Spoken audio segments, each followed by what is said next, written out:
네, 우리나라 정권 교체기 상황에서 북한의 도발이 계속되고 있습니다. 고조되는 위기 속에 대통령실 이전에 따른 안보 공백 우려도 계속해서 나오고 있는데요. 정치권 주요 이슈 여야 의원 두 분과 함께 지금부터 짚어보겠습니다.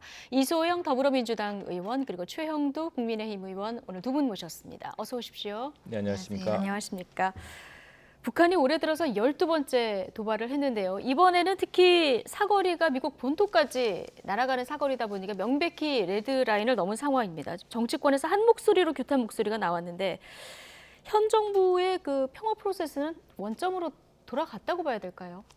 원점으로 돌아갔다고 보기는 어렵고요. 네. 사실 평화라고 하는 게 한 번 어떤 약속을 했다고 아무 노력 안 하는데 다 쭉 지켜지는 게 아니라 화초처럼 이제 계속 노력과 정성을 다해서 가꾸어야지 그 평화 체제가 유지되는 것일 텐데 실제로 문재인 정부의 평화 프로세스가 진행되는 기간 동안 4년 4개월 북한이 이제 모라토리엄이라고 하는 네. 핵실험이라거나 ICBM 발사를 유예하는 조치가 유지가 됐었고요. 지금 이제 4년 4개월 만에 북한이 이 약속을 스스로 명분 없이 파기한 상황인데 그런 상황일수록 예. 평화 프로세스 자체를 폄하하는 것보다는 이러한 변화된 상황에서 어떻게 평화를 더 확대하고 유지시켜 나갈 것인가 하는 진화된 프로세스와 프로그램에 대한 논의가 필요한 상황이라고 보입니다. 네, 그동안 현 정부의 노력은 뭔가 자양분으로 남아 있을 것이다 이렇게 보시는 자양분으로 남아있을 뿐만 아니라 이제 지난 4년 4개월 동안 한반도의 이런 안보 위협이 좀 작아진 상태에서 평화가 유지되어 왔던 것에 대한 평가도 필요하고요. 이제 그 체제가 지금 흔들리고 있는 것에 대한 대안 예. 마련에 대한 논의가 더 중요하다는 말씀입니다. 예, 정세현 전 통일부 장관이요. 북한이 ICBM을 발사한 것은 윤석열 당선인이 그 후보 시절에 김정은의 버르장머리 이 발언을 하지 않았습니까? 이 발언에 대한 경고다, 경고의 메시지다 이런 주장을 했는데 이 주장에 대해서 어떻게 보십니까? 누가 그런 이야기 했다 그랬죠? 정세현 전 통일부 장관이요. 또 어느 나라 사람입니까 도대체? 그건 마치 젤렌스키가 뭐 도발해가지고 푸틴이 우크라이나 도발했다는 거 마찬가지 이야기 아닌가요? 그 말도 안 되는 이야기를 하시고 그 지금 이 정세현 장관류의 이런 인식들이 대한민국 안보를 자꾸 위험하게 만들고 있는 것입니다. 지금 지난 수십 년 동안 북한이 핵무기를 개발하는 단계에서 보수 정부든 또는 김대중 정부든 노무현 정부든 다 그치면서 북한의 전략이 무엇인지 또 우리는 국제사회와 어떻게 대응해야 되는 것인지 특히 지금은 이제 미국이 본토 타격용으로 지금 ICBM을 발사했기 때문에 미국 역시도 당사자의 이익으로 굉장히 이 문제를 지켜보고 있습니다. 이게 외교 안보 전략이 마치 우리만 잘한다, 우리만 하면 평화가 있을 것처럼 이야기했지만 결과는 더 강력한 ICBM 아니었습니까? 모라토리움이라는 것도 북한이 약속을 했다고 하지만 그 사이에 얼마나 많은 수많은 도발이 있었습니까? 우리가 국민 세금으로 지어준 판문점, 네. 개성 연락소까지 파괴하고 온갖 도발이 있었는데도 지금 우리 문재인 대통령과 이 정부 그리고 민주당 정부는 정말 묵묵히 인내하면서 선의를 보여왔습니다. 이 선의에 대한 철저한 배신입니다. 이것에 대해서는 우리가 여야가 힘을 합쳐서 분명하게 경종을 울려야 되고요. 북한 역시도 핵이 전능이 아니다. 핵을 가지고 있으면 제재가 더 강해집니다. 예, 지금 이렇게 했기 때문에 이제 국제사회 제재가 강해질 것이고요. 그렇게 되면 경제도 어려워집니다. 안 그래도 가뜩이나 북한 경제가 어려운데 스스로 고립을 자초하게 될 것이 굉장히 힘들어질 것입니다. 그리고 또 하나 역대 정부 미국이라든가 우리의 외교 안보 전략가들이 계속 이야기하는 것은 러시아가 핵이 없어 무너졌습니까? 구소련이 핵은 나라의 안보를 지켜줄 수가 없습니다. 근본적으로 우리는 대한민국은 핵을 가지지 않았지만 강력한 세계 리더 국가가 되지 않았습니까? 이런 교훈을 좀 북한도 배워야 될 것 같고 그런 외교 전략으로 해서 해야 될 제일 경계해야 될 것은 바로 정세현 장관의 인식입니다. 내가 하면 잘하고 당신들이 하면 망칠 것이다. 이런 인식이야말로 정말 그 국제 외교 안보 정세 판단도 흐리게 할 뿐더러 전국민적인 이런 또 세계화 글로벌 기준에 맞는 대북 전략 수립에 큰 분열만 가져올 것입니다. 발언 시간이 좀 길었기 때문에 한 번 더 반론 기회 드릴까요? 네, 저도 한 말씀 드리자면 저는 반론이 아니라 최영두 의원님의 문제의식에 일정 부분 공감하고요. 지금 북한이 명백하게 본인들이 약속한 것을 명분 없이 파기하는 상황에서 이 북한의 행위가 뭐 우리 안에서의 누구 탓이냐 이런 얘기를 하는 것은 저는 의미가 없다고 생각을 하고요. 실제로 외교 안보가에서도 예컨대 정권 교체기에 북한이 존재감을 과시하려는 것이다, 또는 이제 지금 우크라이나 사태에 집중돼 있는 미국의 어떤 시선과 관심을 받기 위한 것이다, 뭐 이런 다양한 해석들이 나오고 있는 상황에서 뭐 니 탓, 내 탓, 뭐 이런 공방을 하기보다는 사실 안보에는 여야가 없는 것이고요. 예. 이 상황에서 뭐 현직 대통령 그리고 당선자 그리고 여당과 야당이 힘을 합쳐서 한 목소리를 내고 이 북한의 어떤 그 부적절한 지금 미사일 발사를 포함한 행동들에 대해서 우리가 어떻게 제재하고 다시 평화 체제를 가져올 것이냐 하는 정말 생산성 있는 논의에 집중해야 된다고 생각합니다. 저도 그런 부분에서 최영두 의원님의 의견에 일정 부분 공감합니다. 일정 부분 동감하는 이런 의견을 주셨습니다. 어쨌든 지금 상황의 안보 위기는 여야가 없어야 되는 이런 상황이다, 이렇게 네. 보셨고요. 자, 안보 우려가 커지면서 새 대통령 집무실 이전 공방에 다시 불이 붙었습니다. 정치권 이야기 잠시 듣고 오시죠. 청와대 이전에 무조건 올인할 것이 아니라 국가 안보의 공백을 먼저 생각하고 전문가의 의견과 여론을 수렴해 신중하게 추진해야 할 것입니다. 북한이 ICBM 발사 도발까지 하고 나선 상황인데 국가 방위에 바늘만한 빈틈도 있어서는 안 된다는 점을 당선인은 명심해야 할 것입니다. 국민의 불안감과 경고를 무거운 마음으로 새겨 들으시기 바랍니다.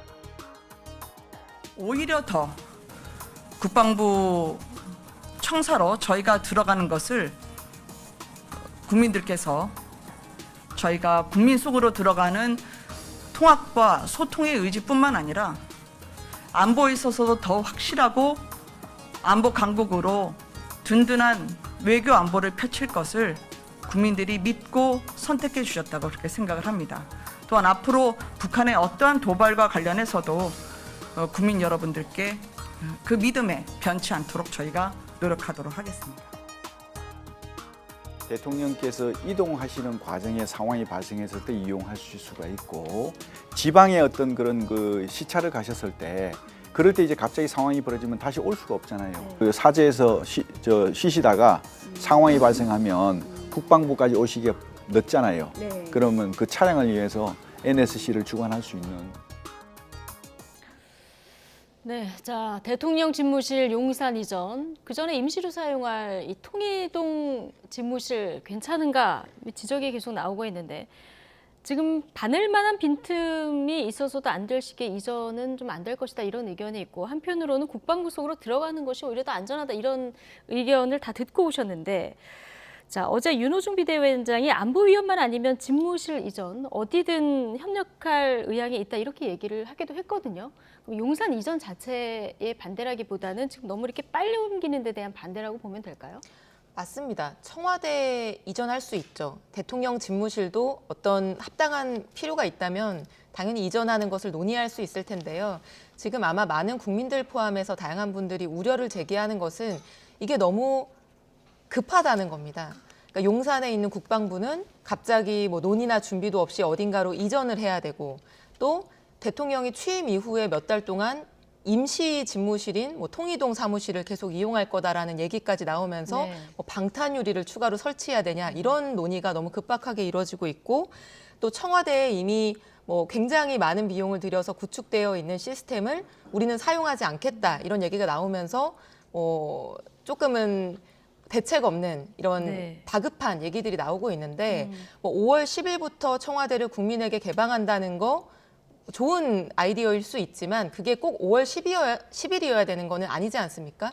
6월 10일에 개방해도 문제가 없는 것이고, 충분히 준비해서 정말 빈틈없이 국민들의 우려 없이 이렇게 할 수 있는 시간적 여유를 마련할 수 있을 텐데도 그냥 우리는 청와대에 들어갈 생각이 조금도 없고 절대 이용하지 않을 것이다라는 입장만 고집하는 것이 국민들 입장에서는 취임도 전부터 이렇게 불통 그리고 너무 밀어붙이기 모습을 보이는 거 아니냐라는 우려가 분명히 존재할 수 있다고 생각을 합니다. 조금 천천히 가면 좋겠습니다. 조금 천천히 가면 좋겠다. 최영두 의원님, 예. 지도자의 결단이 필요할 때도 물론 있습니다. 네. 그런데 그 여론상으로 보면 오늘 갤럽 여론조사도 나왔던데요. 청와대 유지가 53, 용산으로 집무실 이전이 36.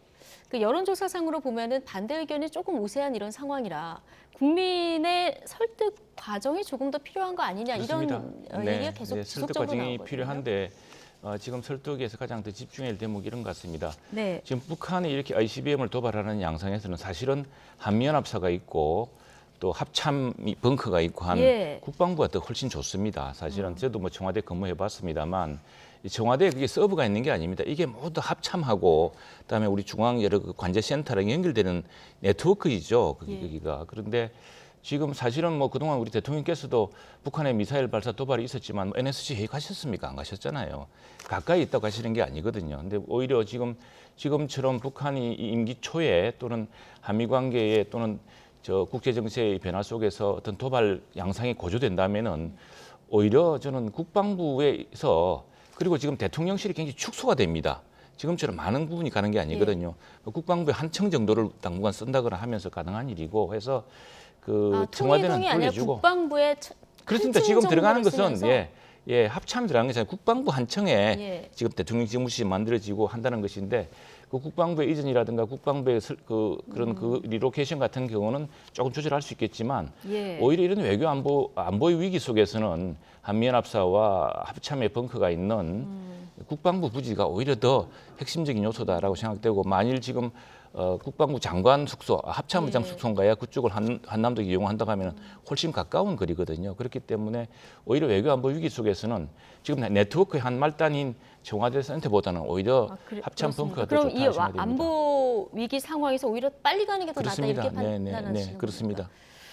알겠습니다. 어쨌든 비상시가 되면은 대통령이 어디서 지휘할 것인가? 자, 이 부분 지하 벙커를 어디 걸 사용할 것인가 이제 논박이 있었는데 김용현 청와대 이전 TF 부팀장 어제 YTN에 오셨는데 이동식 지휘 차량을 언급했거든요. 대안이 될 수 있을까요? 어떻게 보십니까? 글쎄요, 뭐 이동식 지휘 차량의 어떤 적합성 문제는 조금 더 안보나 국방이나 그런 비상 시스템에 대해서 전문성을 가지신 분들이 네. 좀 긴 시간을 가지고 충분한 시간을 가지고 논의해야 될 문제라고 생각을 하고요. 아까도 말씀드렸지만 제가 지적하는 부분은 대통령이 비상 사태에서 어떻게 유기적으로 많은 기관들과 소통하면서 스스로의 또 안전을 지키면서 네. 지휘를 할 것인가 하는 것은 굉장히 전문가들의 논의가 필요한 사항인데 지금 아주 급박하게 청와대에 있는 국가위기관리센터는 이용하지 않겠다라고 하면서 이런저런 새로운 아이디어들을 갑자기 논의하는 것들이 국민들이 볼 때는 불안함을 느끼실 수 있는 것이고요. 거기에 대해서 지금 그 여론도 너무 급하다. 조금은 안전하게 충분히 논의하면서 갔으면 좋겠다라고 얘기하는 분들이 네. 많은 상황이라고 한다면은 너무 고집을 부릴 것이 아니라 이거를 어떤 뭐 TF를 통해서 다양한 사람들 얘기도 듣고 다양한 방안들도 검토하면서 그렇게 진행하면 좋겠습니다. 예.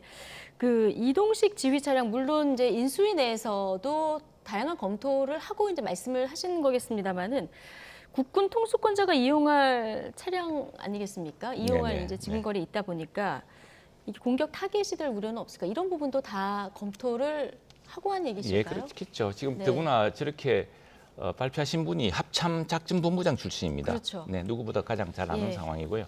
그리고 지금 진짜 위기 도발 상황이 될 경우에 국방부 합참 이게 사실 대통령의 결정 사항이라기보다는 어떤 한미 관계에서 한미 동맹과 전략 자산에 의해서 그 아주 시스테미틱하게 결정되게 되는 사안입니다. 그런데 이제 저 문제는 이제 만일 통이동에서 갑자기 있을 때 회의를 어떻게 할 것인가 뭐 네. 이런 문제 같은데 통이동과 국방부의 사이도 사실은 얼마 되지 않은 만큼 예. 급하게 상황이 전개될 경우에 사실은 합참 벙커에서 대기되는 상황이 있을 것이고 그걸 통해서 이루어지겠죠. 청와대 벙커라는 건 저도 뭐 가봤습니다만 그게 뭐 엄청나게 많은 게 있는 그거 다 각 정부 기관으로부터의 서버에서 나오는 네트워크를 예. 통해서 연결하는 장치거든요.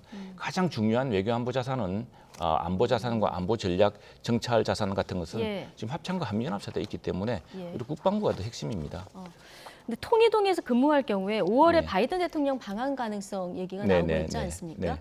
이럴 경우에 뭐 경호도 중요하고 네. 의전도 굉장히 중요합니다. 우리 과거 우리 문재인 대통령도 미국 갔을 그렇습니다. 때 아베 총리하고 음식 먹은 거 우리가 더 대접 많이 받았다 이렇게 비교도 하고 그랬던 경험도 있기 때문에 간단치는 않은 문제인데 이런 대비까지도 돼야 될 것 같은데요. 그렇습니다. 그건 뭐 좀 합리적인 방안이 있겠죠. 근데 네. 이게 5월 10일 날 이제 청와대를 국민에게 돌려주겠다. 네. 이게 조선 총독부 그리고 이전에는 이제 그 조선 총독부가 차지했었고 그 전에 이제 궁궐 뒤였기 때문에 사실은 한 번도 우리 대한민국 국민이나 이전에 조선의 우리 시민들이 자유롭게 사용하지 못했던 공간이 아니겠습니까? 그래 돌려준 뒤에 어떻게 할 것이냐 이 문제인데 국빈 행사라고 한다면은 그것도 뭐 부분적으로 사용할 수 있는 방안도 있을 테고 예컨대 그러니까 영빈관 국빈- 일부라든가 예, 예. 또는 있을 텐데 또 아니면은 우리 문화자산을 활용한 예. 여러 방안이 있을 수 있겠죠. 이거 뭐 그 전문가들이 검토할 사안이고 예. 그 문제에 대해서까지 뭐 꼭 안 된다 뭐 이렇게 하지는 않을 것 같습니다. 그건 아마 예. 굉장히 우리 문화자산과 한미 안보 동맹의 상징을 보여주는 그런 적합한 장소, 뭐 그것이 현대 청와대 경례일 수도 있고요. 네. 그런 부분을 찾아내서 할 수 있지 않을까 생각합니다. 예. 앞서 일부에 출연한 그 조한분 박사도 그런 얘기를 예, 예. 하시던데요. 청와대를 일부 그때는 좀 들어가서 사용할 수도 있지 않을까 이런 방안을 주시던데, 자, 만약에 이런 상황이 맞닥뜨려지면은 어떻게 하는 게 맞을까요? 유연하게 판단을 해야 되겠죠. 네. 지금 뭐 청와대에 죽어도 결코 못 들어간다 이럴 이유가 전혀 있는 것도 예. 아니고요. 이제 납득하기 어려운 이제 상황일 거고요. 그렇게 된다고 한다면.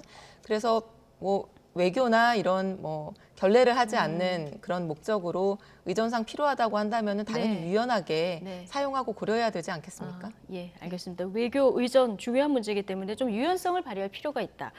자, 두 분 다 이렇게 의견을 주셨고, 지금 이런 상황이니까 대통령과 당선인 측이 더 빨리 머리를 맞대고 대화도 하고 해야 되지 않을까? 이제 이게 국민들의 바람인데, 문재인 대통령이 당선인에게 ICBM 상황을 브리핑하라 이렇게 지시를 했거든요. 안보 상황을 계기로 문재인 대통령, 윤석열 당선인 회동이 좀 당겨질 가능성 어떻게 보십니까? 저는 하루라도 빨리 만나셔야 된다고 예. 생각을 하고요. 뭐 반갑다고 인사하러 만나는 거라면은 전화로 해도 상관없고 뭐 예. 급하게 만날 필요가 없겠죠. 근데 문재인 대통령과 윤석열 당선인이 지금 회동을 하는 것의 의미는 단순히 인사하기 위해서 만나는 것이 아니고요. 첫 번째는 국정을 안정적으로 인수하는 데에 필요한 협의가 일단 네. 반드시 필요한 것이고요. 지금 시간이 촉박하지 않습니까? 5월 예. 10일에 취임인데요. 그리고 국민 통합의 관점에서 우리가 치열하게 선거를 치렀지만 그런 것과 관계없이 여야가 안보나 민생에 있어서 원활하게 예. 협의하고 협치하고 통합하는 모습을 보여주기 위한 의미도 있거든요.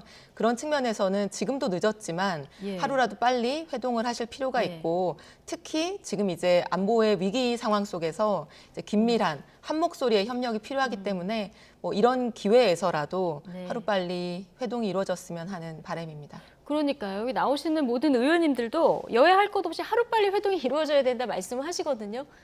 뭐가 가장 문제일까요? 아마도 그 감사위원 선임 문제가 인사권 중에서도? 인사권 문제가 제일 중요한 예. 것 같습니다. 그런데 사실은 그 실무적으로 정리하는 문제인데 지금 대통령이 나서셔서 당선인을 직접 겨냥하는 이런 발언은 굉장히 좀 불행한 사태라고 생각을 합니다. 왜냐하면은 결국 그 향후 인사라든가 향후 지금 모든 무슨 금융통화정책, 외교안보 정책은 이제 다가오는 5년 동안 새 당선인이 감당해야 될 문제거든요. 그렇다면은 당선이 확정된 순간 또 인수위가 발족한 순간부터는 현직 대통령은 그 직무를 마무리하면서 새로운 당선인이 국가적 과제를 이어받도록 도와주는 게 사실은 책무입니다.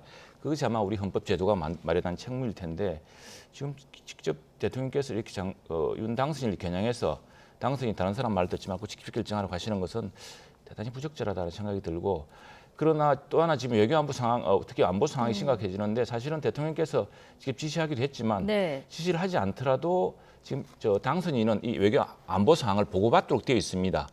준비를 해야 되기 때문에요. 그렇기 때문에 이제 이런 것들을 가지고서 지금 제기되는 문제는 합리적인 선에서요. 근데 노무현 대통령 때 이명박 대통령의 이 정계를 인수하면서 했던 전례들이 있습니다. 근데 뭐 경찰청장 인사를 할 때 했던 선례가 있고 그런 선례에 따라서 무난하게 해결하고 두 분은 지금 남은 문제 한 분은 마무리하고 한 분은 내가 해보니까 정말 이게 어려웠다. 이렇게 해달라고 서로 협의하는 그런 모습이 정말 중요한 것 같습니다. 네. 뭐 덧붙일 말씀 있으십니까? 사실 인사권의 문제는요. 대통령이 취임을 하면 국무총리나 장관은 그 대통령하고 완전히 이제 합심해서 할 수 있는 분들로 새로 인선을 하는 게 당연한 거죠. 그런데 예컨대 어떤 독립성을 가지고 정부와의 균형과 견제를 이루어야 되는 많은 기관들 같은 경우에는 기관장이나 그 위원들이 대통령 임기랑 다르게 임기가 설정됩니다. 그것 자체가 이유가 있는 것이거든요. 예. 견제와 균형 이루어야 되기 때문에요. 그리고 대통령 마음대로 다 하지 못하게 하는 그런 견제 기능을 유지하기 위한 것인데 지금 대표적으로 한국은행 총재 같은 경우에도 이게 정부의 어떤 뭐 수족처럼 되어 있는 기관이 예. 아니라 나름대로의 일관성 있는 경제 정책을 가지고 정부하고 그런 균형과 견제를 이뤄야 되는 기관이기 때문에 별도로 인사가 이루어지는 것이고요. 임기도 별도로 되어 있고 뭐 감사원이나 선관위는 말할 것도 없겠죠. 그래서 이런 상황이라고 한다면은 뭐 마치 뭐 대통령이 바뀌면 이 기관들이 다 바뀌고 새로운 대통령 사람이 되어야 되는 것처럼 어떤 고집을 부리실 것이 아니라 어쨌든 현직 대통령의 임기가 5월 9일까지 있고 인사권도 법적으로 존재하는 것이기 때문에 네. 이것에 대한 존중도 당연히 필요한 것이고요. 아까 이제 선례를 말씀을 하셨는데 사실 우리가 5년 전을 기억해 보면 박근혜 전 대통령이 탄핵이 됐죠. 그리고 황교안 대행 체제가 5개월 동안 이제 지속이 됐습니다. 그 5개월 동안 황교안 대행이 임명한 공공기관장을 포함한 인사가 무려 62명에 달합니다. 네. 그래서 그때는 그것이 이제 당연한 인사권인 것처럼 다들 이제 말씀을 하셨던 분들이 이제 와서 이제 당선인에게 인사에 대한 비토권을 달라라고 하는 것은 그런 이제 선례에 비춰봤을 때도 좀 이례적이고 적절하지 않아 보인다. 아니 이 이제 말씀 드리고 그래 뭐 좀 싶습니다. 버텨야 될 것 같습니다. 네. 그래서 뭐 황교안 대행 때 그 실제로 한번 비교를 해볼 필요가 있고 구체적으로 또 그런 분들 다 나중에 물러났죠, 자연스레. 그런데 그런 식으로 반복할 일도 아니고 또 하나 지금 감사원하고 선관위원은 굉장히 중립성이 요구되는 중요한 기관입니다. 그런데 최근에 중립성을 의심받는 사태들이 좀 있었거든요. 그리고 더구나 이게 야당 목도 있습니다. 국회 몫이 있었는데 특히 선관위원 같은 경우에 저 국민의힘 목도 있었는데 그 몫은 또 추천안 자체를 또 받아들이지 않았습니다. 그래서 이제 견제와 균형이 무너지는 것 아닌가 하는 걱정이 있는데 굳이 감사위원 지금 2분 남아 있는데 이 2분을 현직 대통령이 다 임명하고 가겠다는 것은 사실은 감사원은 역대 정부에 특히 전년도 네. 정부에 이런 감사를 해야 되는 일인데 그러면은 이걸 오로지 저 대통령 현직 대통령 사람이 가서 하겠다고 한다면은 그 감사를 공정하게 할 수 있느냐 이런 문제가 또 네, 있겠죠. 알겠습니다. 네. 어쨌든 이렇게 인사권 문제, 집무실 문제 다 이렇게 계속 충돌이 이어지고 있는 이런 상황이다 보니까 일각에서는 문재인 대통령과 윤석열 당선인 간 회동보다 박근혜 전 대통령과의 만남이 더 빨라지는 게 아니냐 이런 관측도 나옵니다. 관련 발언 잠시 듣고 오시죠. 어제 윤석열 당선인이 화환을 보내셨고 네. 뭐 그런 란을 보낸 답을 하셨잖아요. 대통령 측에서. 그래서 그런 부분을 보면은 뭐 조만간에 만나시지 않을까. 뭐 다음 주쯤 뭐 얘기가 나오고 있지 않습니까? 다음 주 정도. 아니 네, 그러면 네. 문재인 대통령보다 먼저 만날 수도 있다고 보세요? 먼저 만날 가능성이 더 아니겠습니까? 아, 더 크다. 이게 저쪽에 뭐 지금 문 대통령 쪽하고 뭐 꼬여가지고 네. 그 꼬이는데 풀려면은 우선 뭐 감정부터 좀 풀어야 될 것 같아서 그래서 뭐 당선인 측에 있는 측근들이 조금 겸손하고 좀 조심을 해야 된다. 왜냐하면 뭐 나가는 분하고 싸워서 무슨 의미가 있습니까? 큰 표차로 이긴 당선인들도 저렇게 하지 않았거든요. 더 겸손해야지. 특히 겸손하라. 권선동 의원이나 장재현 의원 같은 사람들 더 겸손해야죠. 네, 강성 친박으로 불리시는 조원진 우리공화당 대표 목소리로 듣고 오셨는데, 자 윤석열 당선인 다음 주에 이제 민생행보 이어간다고 했는데 아마 대구도 갈 것 같습니다. 이때 만남이 이루어질 가능성이 좀 크다고 봐야 될까요? 이제 대통령 당선인이기 때문에 경호 문제라든가 여러 가지 또 동선 네. 또 시간 또 그리고 지금 뭐 남아 있는 여러 문제들이 많기 때문에 그 언젠가 만나긴 만나겠는데 그게 급하게 될지 어떨지는 모르겠습니다. 그리고 또 이거하고 예. 지금 현직 대통령 만나는 건 서로 다른 차원의 문제이기 때문에 이걸 비교할 대상은 아니라고 비교할 생각하고요. 대상은 아니다. 네, 그럼요. 이 일종의 민생 행보에서 만나는 예. 또 우리 저 지역에서 만나는 여러 원로들 중 한 예. 사람 이런 차원에서 만나는 것이지 또 지금 뭐 그 문제를 누구보다 먼저 만난다 이렇게 비교해서 선으로 따지는 문제는 아닌 것 같습니다. 예. 어제 박근혜 전 대통령 얘기 중에서 예.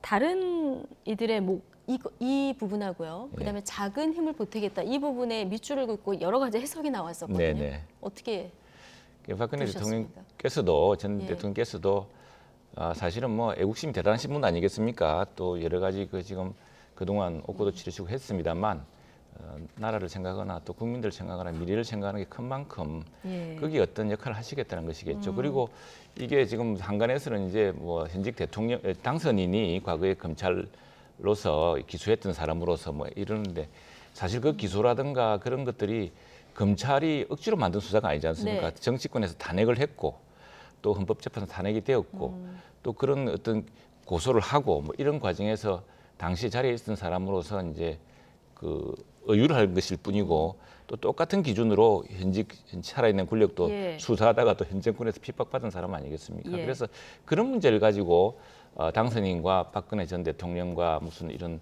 사감이라든가 이런 언론 관계로 볼 수 있는 사안은 아니라고 생각합니다. 이소영 의원님은 어제 박근혜 전 대통령이 퇴원해서 사저에 도착했고 거기서 나온 발언 다 들으시면서 어떤 생각하셨습니까?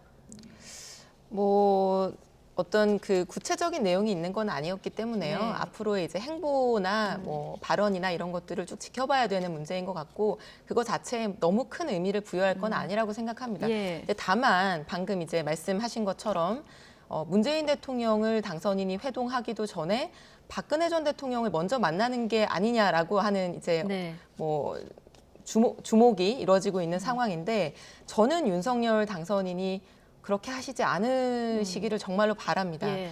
왜냐하면 그 지금 국정을 인수함에 있어서 꼭 만나야 하는 현직 대통령도 만나지 않은 상태에서 자당 출신의 전직 대통령을 먼저 만나는 것 자체가 일단 전례가 없는 것이고요. 예. 그 의미를 우리가 새겨서 보더라도 어쨌든 대선이라고 하는 국민들이 굉장히 뭐 양분돼서 네. 이제 그 서로 예. 경쟁했던 네. 그 대선이 끝나고 가장 첫 번째로 중요한 것은 이 국민들의 마음을 하나로 모아내는 거 아니겠어요? 통합. 예. 나를 지지한 사람뿐만 아니라 나를 지지하지 않은 국민들도 안고 함께 가는 그 국민 통합의 메시지가 정말로 중요한데 현직 대통령이나 이 국민 통합에 대한 어떤 행보를 하시기도 전에 보수 지지층을 결집하고 어떤 그 보수 통합을 먼저 챙기는 그걸 네. 먼저 고려하는 그런 모습은 정말로 이제 취임을 앞둔 당선인이 보일 모습은 아니다. 그런 측면에서는 좀 그렇게 되지 않기를 정말로 바랍니다. 네, 전 국민의 통합, 진영을 넘나드는 통합에 좀 방점이 찍혀야 될 것이다. 네. 예. 자, 조원진 대표가 당선인 측근들이 조금 더 겸손해야 된다. 조금 전에 이 얘기하지 않았습니까? 자, 지금 측근 중에 측근이죠. 장제원 의원, 윤석열 정부 초대 대통령 비서실장 유력하다 이런 언론 보도도 나왔는데 오늘 여기에 대해서 나는 여의도로 돌아가겠고 좋은 그 비서실장을 내가 추천하겠다 이렇게 얘기를 했거든요. 네. 어떻게 그건 들으셨어요? 진심이라 생각합니다. 사실은 네. 뭐 장제원 실장은 지난번에도 그 윤핵관으로 막 금명되고 실세로 금명될 때도 비서실장을 맡지 않겠다. 그래서 비서실장을 누가 할 것인가를 위임하다가 우리 국업 출신의 우리 서일준 의원이 네. 그 아주 그 일선의 그 공무원부터 시작했던 서일준 의원이 그 비서실장을 맡지 않았습니까? 그것도 이제 당시에 의원께서 안 맡았겠다라고 서서 네. 사임을 일어난 일이고 마찬가지로 이번에도 아마 국민의당과 합당 그리고 여러 절차에서 이제 역할을 하게 되었는데 그 역할이 끝나면 아마 국회로 들어오실 겁니다. 실제로 네. 비서실장을 하게 되면은 국회의원을 그만둬야 되고 그럴 경우에 이제 당선인과 대통령과 일을 계속 해야 되는데 그게 또 훌륭한 적임자가 또 있다고 생각하고요. 예. 또 그걸 추천하시기도 한 만큼 바람직한 선택이라고 생각을 합니다. 예, 일단 국회로 돌아와서 다음 행보를 도모할 것이다. 그렇습니다. 이렇게 그 한간에는 보시는 이렇게 해서 부산시장설이 있었는데 부산시장 선거할 예. 때까지 너무 많이 남았거든요. 다음 네. 선거는 또 지금 박형준 전 시장이 있기 때문에 예. 바로 뛰어들기도 힘들고요. 거군요. 알겠습니다. 민주당 얘기도 좀 해볼까요? 어제 더불어민주당 신임 원내 사령탑이 선출됐습니다. 친 이재명계로 꼽히는 삼선의 박홍근 의원인데요. 선출 후 첫 일성으로 강한 야당에 대한 의지를 보였습니다. 박홍근 신임 원내대표 발언 그리고 오늘 장제원 당선인 비서실장의 예방 후 발언까지 함께 듣고 오시겠습니다. 정치보복을 기필코 제지하겠습니다. 윤석열 당선자의 독선과 불통, 문재인 대통령과 민주당을 대하는 적대적 태도를 보면 심상치 않습니다. 적대적 관계 그리고 정치적인 어떤 보복, 검찰의 전횡이 현실화되면 모든 걸 내걸고 싸우겠습니다. 반드시 문재인 대통령과 이재명 상임 고문을 지켜내겠습니다. 민생개혁 입법과제 해결하겠습니다. 2차 추경과 민생입법, 대장동 특검, 정치개혁 입법은 최대한 조속히 추진하겠습니다. 수사권 분리 등 검찰개혁, 가짜뉴스 방지 등 언론개혁은 반드시 결과를 만들어내겠습니다. 박홍근 신임 원내대표께서는 을지로위원회를 이끌었습니다. 을지로위원회가 우리 사회적 약자들을 보호하자는 그런 위원회 아니겠습니까? 우리 당선인께서는 선거대책본부에 약자와의 도행위원회를 만들어가지고 사회적 약자를 앞으로 정부에서 보호하겠다라는 공약들을 하셨습니다. 그런 차원에서 을지로위원회와 약자와의 동행위원회는 똑같은 위원회고 저희들이 이 분야에 있어서만큼은 함께 여야 구분 없이 할 수 있는 위원회가 아닌가, 그런 차원에서 협치가 굉장히 잘 될 것 같다라는 말씀을 하셨어요. 네, 오늘 뭐 예방 자리다 보니까 을지로위원회랑 약자와의 동행, 이걸 고리로 해서 이제 덕담이 오가는 얘기까지 듣고 오셨습니다. 자, 어쨌든 박홍근 의원 하면은 대선 기간 동안 이재명 후보의 비서실장을 지내기도 한 인물인데, 조금 전에 들은 얘기 중에서 문재인 대통령과 이재명 상임 고문을 반드시 지켜내겠다, 이 부분 하고요. 검찰개혁, 언론개혁 반드시 결과를 만들어내겠다, 이 부분이 좀 눈에 띄거든요. 앞으로 민주당 방향 어디로 갈까요? 박홍근 의원은 신임 네. 원내대표시죠. 박홍근 대표는 언론에도 굉장히 정책통으로 알려져 있는 분입니다. 네. 그리고 전반기 국회에서 이제 예결위 간사를 맡으시면서 사실 우리가 코로나 상황에서 1년에 몇 번씩이나 추경을 하는 이제 상황들을 우리가 겪었는데요. 그 상황에서 야당하고도 협상도 잘 마무리하고 협의도 잘 이끌어내서 여야 합의로 추경을 여러 번 통과시킨 그런 이제 경험이 있는 예산통, 정책통이시거든요. 그래서 실제로 지금 아까 영상에서는 그 부분이 이제 발췌되어 있긴 하지만 네. 더 강조한 것은 네. 코로나 상황에서의 민생, 그리고 지금 안보 위기 속에서의 안보, 이 두 가지에 대해서는 이제 신임 대통령 그리고 예. 이제 여당이 된 국민의힘과 협치하고 잘 협력해 나가겠다라고 하는 것도 굉장히 이제 강조를 했습니다. 네. 그래서 뭐 여의도 정가와 이제 언론계에서도 네. 중도 합리적이고 굉장히 협력과 협치를 잘할 만한 사람으로 평가되는 분이기 때문에 네. 저는 일단 첫 번째로는 민생과 관련된 예. 입법과 정책 행보에 집중하시리라고 예상을 하고요. 다른 이제 묵은 여러 개혁 과제들과 관련해서도 너무 이제 일방통행식의 어떤 주장보다는 야당하고 잘 논의하고 합리적인 결론을 이끌어낼 것으로 크게 기대하고 있습니다. 예, 5월부터 이제 172석 거대 야당을 이끌고 이렇게 나가야 되는 상황인데, 최영두 의원님, 네. 협치 어떻게 기대하십니까? 예, 우리 박홍근 신임 원내대표, 저도 네. 우리 이소영 의원과 비슷하게 생각합니다. 저도 예결위원을 하면서 2년 동안 예결위원을 하면서 한 번은 이제 민주당 간사로서 한번 지켜봤고, 네. 한 번은 당 잠깐이지만 예결위원장을 또 하셨습니다. 예. 그때 이제 진행을 지켜봤기 때문에 여야 간의 협치를 이루실 분이라 생각하고, 지금 저렇게 말씀하시는 건 또 민주당 내 특별한 사정이 있습니다. 이번에 원내대표 경선에서 얼마나 뜨거웠습니까? 뭐 제가 듣기로는 우리 민주당 의원님들 그 문자 폭탄에 아주 감당하기 어렵다고 할 정도로, 특히 이제 이재명을 지지하는 분들의 이런 것들이 뜨겁고 그랬던 모양인데, 네. 당장 현실적인 지지 세력들, 또 아주 그 강력한 지지 세력들의 그런 기대라든가 또 그런 압력도 또 좀 달려야 가야 되기 때문에 저렇게 네. 말씀하시는 것 같은데, 정말 저렇게 나가면 큰일 나죠. 그건 제가 볼 때는 저희도 이렇게 해봤지만 대선에서 이렇게 지고 선거에서 진 뒤에 강성으로 나가다가 더 나빠지더라고요. 그래서 뭐 그렇게는 안 하실 거라 생각하고, 아마 내부에 지금 그런 분위기 때문에 일단은 달래는 차원에서 그렇게 한다 생각하는데, 네. 근데 지금 뭐 그 현직 대통령과 뭘 지키겠다는 것도 너무 앞서간 말씀이고요. 무슨 예. 뭐가 있어야 할 이야기인데, 근데 거꾸로 대장동 특검 하자면서 지키자고 하는 것도 또 사실 또 상충됩니다. 대장동에 모든 현안들이 다 나올 텐데 네. 그럼 특검 하지 말자는 것인지, 또 이런, 아마 우리 의원이 말씀하시겠지만 당내 특별한 사정이 있고, 하지만 민주당에 지금 필요한 것은, 제가 뭐 다른 당의 상대당의 국회의원으로 드리는 말씀이 아니라 우리 당의 경험을 미루보더라도 정말 더 협치를, 더 큰 정당인 만큼 더 큰 네. 협치, 더 큰 국회에서의 지도력, 리더십을 보여주는 게 정도 아닐까 생각합니다. 알겠습니다. 그래서 한 말씀만 딱 네네. 붙이자면은 저는 가장 중심은 민생이 될 거라고 생각하고요. 네. 근데 이제 다만 맞습니다. 검찰 개혁과 관련해서 말씀하신 부분은 단순히 뭐 누구 눈치 보기가 아니라 예. 사실 이번 대선 과정에서 이제 검찰총장 출신의 이제 후보가 당선이 됐고 또 그 이후 직후에 검찰권을 강화하겠다라고 하는 여러 메시지가 나오고 네. 있는데요. 많은 국민들이 우리가 막 검찰 공화국이 되는 거 아니야? 네. 검찰의 권한이 너무 강해지면서 견제할 수단이 적어지는 거 아니야? 라는 우려가 실제로 존재하기 때문에 네.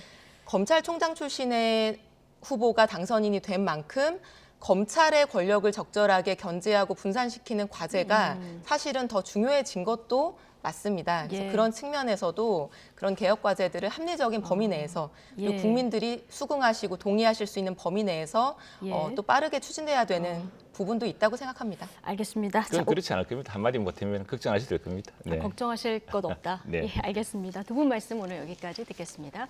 이소영 더불어민주당 의원, 최형두 국민의힘 의원 두 분과 함께했습니다. 고맙습니다.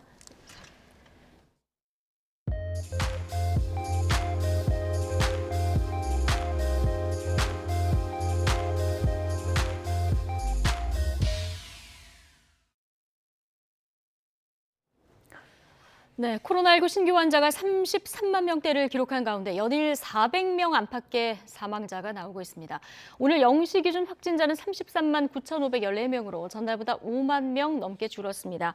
지역 발생은 33만 9,485명, 수도권이 52%, 비수도권이 48%입니다. 계속된 확산세에 피해도 잇따르고 있습니다. 하루 새 숨진 환자는 393명으로 연일 400명 안팎을 기록해 누적 14,294명에 달합니다. 위중증 환자는 전날보다 4명 늘어서 1,085명으로 18일째 1,000명대를 이어갔습니다. 네, 김부겸 국무총리는 이번 주 오미크론 확산세가 다소 꺾이면서 고비를 넘고 있는 것으로 판단한다면서 코로나와의 싸움에 끝까지 힘을 모아달라고 말했습니다. 또 최근에 사망자와 확진자 급증을 근거로 정부의 방역 노력을 부정적으로 평가하지 말아달라. 자, 이렇게 부탁도 했는데요. 김 총리의 코로나19 중앙재난안전대책본부 회의 발언 내용 잠시 듣고 오시겠습니다. 2달 넘게 계속되었던 오미크론 확산세가 이번 주 들어서 조금 꺾이는 그런 모습입니다. 지난주에 대비해 이번 주에는 평균 약 5만 명가량 적게 확진자가 나오고 있습니다. 확실하게 감소세로 접어든 건지 이건 조금 더 확인이 필요합니다만은 고비를 넘고 있다 하는 그런 판단을 하고 있습니다. 감염 확산의 여파가 2, 3주 후까지 이어진다는 점을 감안하면 위중증과 사망을 줄이기 위한 우리의 노력은 오히려 더 강화되어야 될 시점입니다. 정부는 의료와 방역 대응 태세를 보강하면서 피해 최소화에 집중하겠습니다. 의료 현장에서 중증과 사망 예방 효과가 있는 것으로 확인된 먹는 치료제의 활용을 더 확대해 나가겠습니다. 사회 일각에서 최근 급증한 확진자 수만을 가지고 이제까지 우리 공동체 전체의 방역 노력을 부정적으로 평가하는 경우가 있습니다. 인구 대비해서 확진율과 사망률, 누적 치명률, 그리고 각종 경제 지표 등 객관적이고 종합적으로 판단해 주시기를 부탁드립니다. 이른바 산업부 블랙리스트 의혹 사건을 수사하는 검찰이 산업통상자원부에 대해서 압수수색에 나섰습니다. 서울 동부지방검찰청 기업노동범죄 전담부는 오늘 오전 산업부 원전 관련 부서에 검사와 수사관을 보내 압수수색 영장을 집행했습니다. 검찰은 압수수색을 통해 산업부가 산하기관장을 압박해 사표를 제출받은 정황이 있는지 등을 확인할 것으로 보입니다. 지하철 열차에서 침을 뱉는 등의 행패를 부리고 말리는 승객을 휴대전화로 폭행해서 다치게 한 20대 여성이 구속됐습니다. 경찰 소환 조사에 수차례 응하지 않은 데다가 최근 다른 범죄 혐의로 입건됐을 때도 경찰 조사를 거부한 전력이 있어서 도주 우려가 있다는 판단입니다. 신준명 기자입니다. 지난 16일 밤 9시 50분쯤 서울 지하철 9호선 가양역 방향 열차 안에서 승객이 촬영한 영상입니다. 20대 여성 A씨가 휴대전화로 60대 남성 B씨의 머리를 강하게 내리칩니다. 수차례 머리를 맞은 B씨 머리에선 시뻘건 피가 흐릅니다.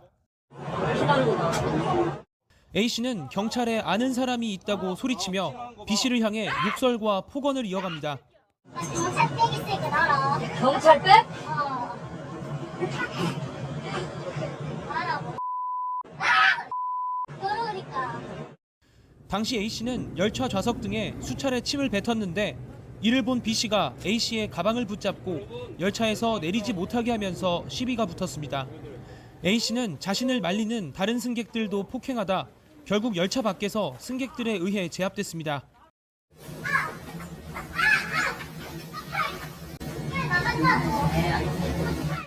경찰은 A씨가 폭행에 사용한 휴대전화를 위험한 물건으로 보고 중범죄로 분류되는 특수상해 혐의로 불구속 입건했습니다.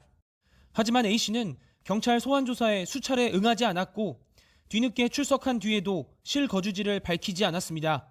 이와 별도로 A씨는 최근 재물손괴 혐의로도 입건된 적이 있는데 당시에도 소환 조사를 거부해 수사에 어려움을 겪은 것으로 알려졌습니다. 경찰은 도주에 우려가 있다고 보고 A씨에 대해 사전 구속영장을 신청했습니다. 하지만 A씨는 구속 전 피의자 신문을 앞두고도 법정에 제때 나타나지 않았고 경찰의 설득 끝에 오전 신문 일정을 오후로 미룬 뒤에야 출석했습니다. A씨는 법정에서도 진술 거부로 일관했고 재판부도 도주에 우려가 있다고 판단해 구속영장을 발부했습니다. A씨는 경찰 조사에서 휴대전화로 때린 사실이 없고 손으로만 때렸다며 혐의를 부인하고 있는 것으로 전해졌습니다. 경찰은 범행 동기 등 정확한 사건 경위를 파악하는 대로 A씨를 검찰에 송치할 방침입니다. YTN 신준명입니다.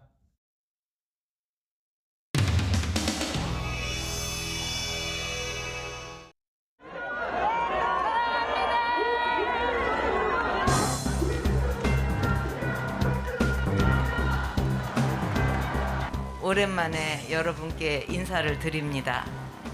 달성으로 돌아갈 날을 생각하며 견뎌냈습니다.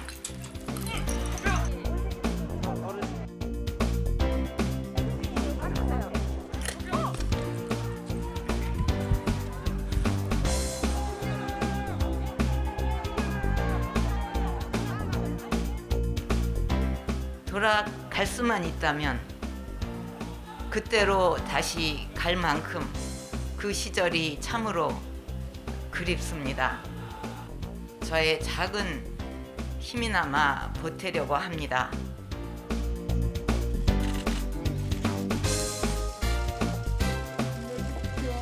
건강하십시오. 사랑합니다.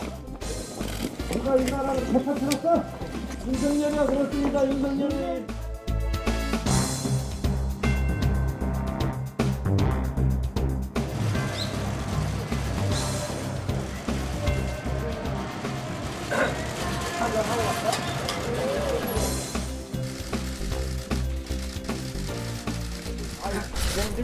어제보다 한 2배는 더 하시는데 이 의자 더 넣어야 되겠는데요. 근데 오늘 박정원 대통령 회원에 대해서 좀 어떻게 한마디 하시죠? 하여튼 뭐 건강이 이렇게 회복돼서 이제 사저로 가시게 돼서 아주 참 다행이고 한번 찾아뵐 계획을 지금 가지고 있습니다.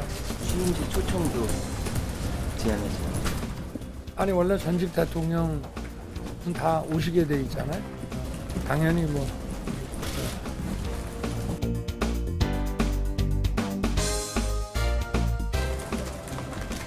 청와대랑 인사권 가지고 계속 갈등이 빚어지는 양상인데 좀 어떻게 풀어야 된다고 보세요? 제 입장은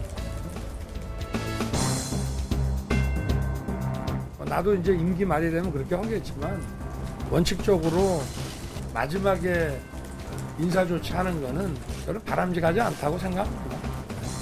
문재인 대통령과의 소통이 좀 어려울 수도 있다고 봐야 되고요. 뭐 소통 문제는 또 뭐 좀 차원이 다른 문제 아니겠어요?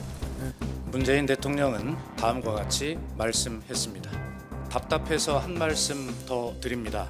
두 사람이 만나 인사하고 덕담 나누고 참고될 만한 말을 주고받는데 무슨 협상이 필요합니까? 아니 내가 우리 기자분들하고 차 한잔 하려고 왔더니 또 이게 청문 쓰게 됐어. 아니 나를 이렇게 좀 잘 활용을 해갖고 천천히 이렇게 해야지. 한꺼번에 이러면 내가 아침에 여러분들하고 커피 한잔 하고 싶어서 들어와도 이게 좀 그렇잖아. 그래, 얘기하세요.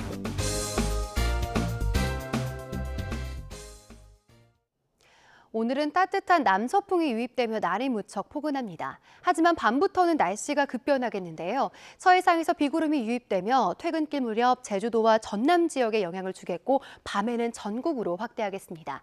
비는 내일 오전 중 대부분 잦아들겠습니다.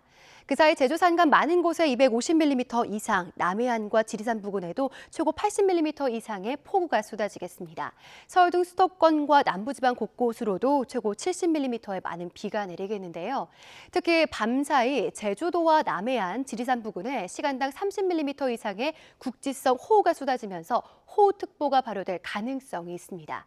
또한 해안가에는 초속 20에서 25m의 태풍급 돌풍이 몰아치겠는데요. 여름처럼 강한 비바람이 예상되는 만큼 시설물 피해 없도록 주의해 주시기 바랍니다. 내일 오후부터는 하늘에 구름만 많겠고요. 토요일은 예년보다 따뜻하겠고 일요일부터는 다시 예년 수준의 봄 날씨가 이어지겠습니다. 날씨였습니다. 금요일 더 뉴스 마치겠습니다. 함께해 주신 여러분 고맙습니다.